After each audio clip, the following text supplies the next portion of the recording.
আমাদের সানস্ক্রিনের দরকার পড়ে, কিন্তু একটা মেইন জিনিস জানেন কি, যে আমাদের এই যে শরীরে ভিটামিন ডি, আমাদের শরীরটাকে সুস্থ রাখতে যে ভিটামিন ডি, সেইটা কিন্তু একমাত্র সত্যি সত্যি রোদ থেকেই পাওয়া যায়।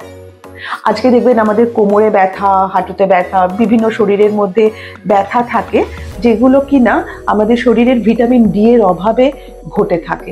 হ্যাঁ, আর ভিটামিন ডি আমরা হয়তো ওষুধ খাই বটে, বাট সেটা আলাদা করে ভিটামিন ডি আমাদেরকে নিতে হয় বলেন।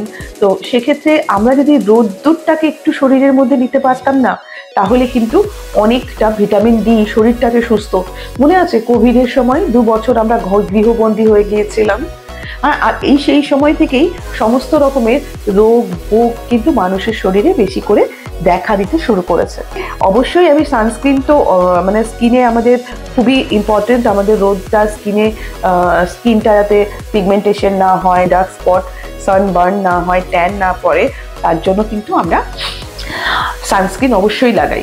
কিন্তু দেখেছেন কখনো যে অনেক বহু প্রাচীন কাল থেকেই পুকুর পাড়ে, নদীর পাড়ে, সমুদ্রের পাড়ে প্রত্যেকটা মানুষ, বিদেশি হোক দেশি হোক, তারা প্রত্যেকেই উপুর হয়ে শুয়ে থাকে, উপুর হয়ে গায়ে তেল মেখে উল্টো হয়ে শুয়ে থাকে, কারণ রোদটাও ভীষণ দরকার, জরুরি, তাই না?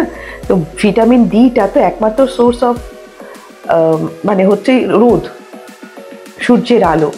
সূর্য আলোটা আমাদের শরীরের পক্ষে দরকার। এই যে সকালের রোদ্দুরটা, ভোরবেলার রোদ্দুরটা, একটা নরম, ঠিক সেরকম নরম একটা রোদ সকালবেলাটা।